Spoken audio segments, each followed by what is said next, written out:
Good morning student. आज हमारा topic है Clausius inequality. For any reversible cyclic process the following expression true. किसी भी उत्क्रमणीय चक्रीय प्रक्रम के लिए निम्न व्यंजन लागू होता है। ठीक है, ये क्या है? समीशन का साइन है cyclic d q reversible upon t equal to 0। D q reversible upon t किसका फॉर्मूला होता है? चेंज इन एंट्रोपी का। तो चेंज इन एंट्रोपी क्या होती है? 0 होती है। इस एक्सप्रेशन को हम लोग इस तरह भी लिख सकते हैं, रिवर्सिबल साइक्लिक इंटीग्रल। ये किसका साइन है? साइक्लिक इंटीग्रल का। Cyclic integral of d q upon t equal to 0, यानी the change in entropy in a reversible cycle is always 0, यानी किसी भी उत्क्रमणीय चक्रीय प्रक्रम के लिए चेंज इन एंट्रोपी क्या होती है? हमेशा 0 होती है। लेकिन क्लॉसियस ने बताया कि अगर किसी साइक्लिक प्रोसेस में जिसमें बहुत सारे स्टेप होते हैं, तो उसमें से कोई एक स्टेप अगर इरिवर्सिबल हो जाता है तो इसकी वैल्यू 0 के बराबर ना होके 0 से कम हो जाती है। ठीक है, तो इरिवर्सिबल अगर कोई भी एक स्टेप अगर इरिवर्सिबल हो जाता है तो डी क्यू अपॉन टी की वैल्यू क्या होती है? लेस देन 0 होती है।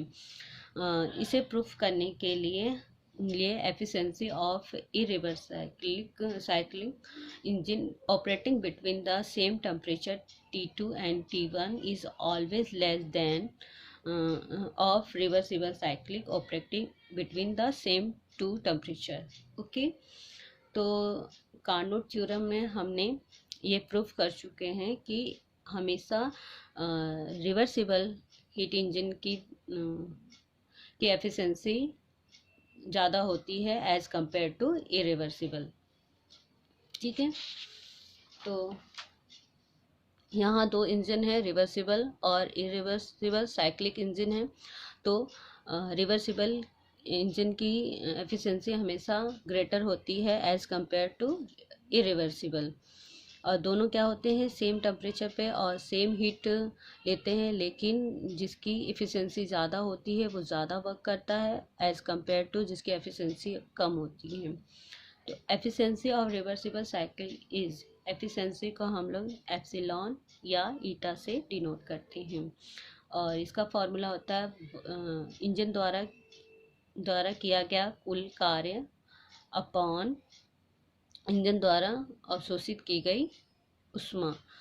ठीक है, तो W अपॉन Q2 इक्वल होता है T2 minus T1 upon T2।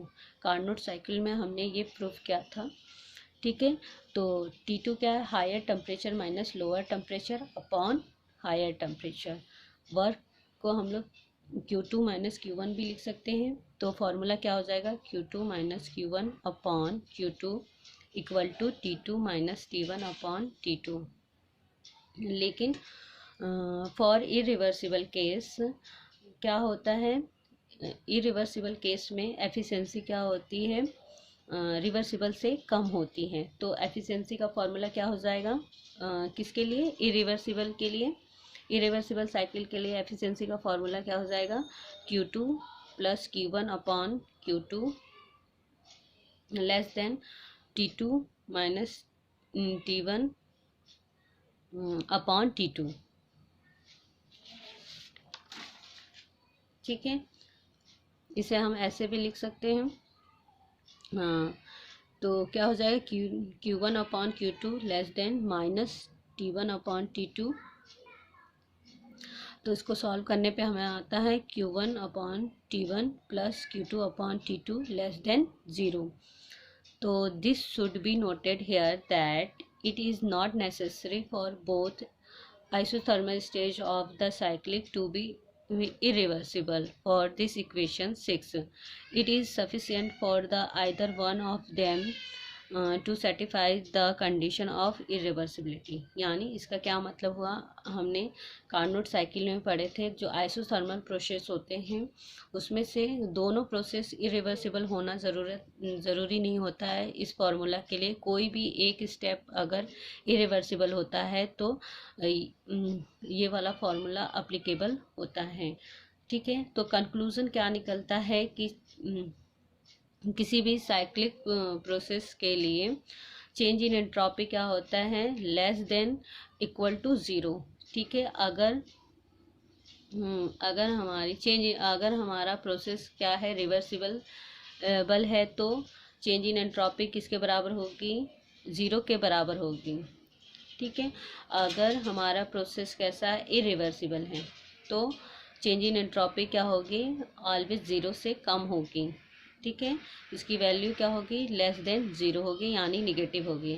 लेकिन कभी भी साइक्लिक प्रोसेस के लिए चेंज इन एंट्रोपी की वैल्यू, इसकी वैल्यू पॉजिटिव नहीं होती।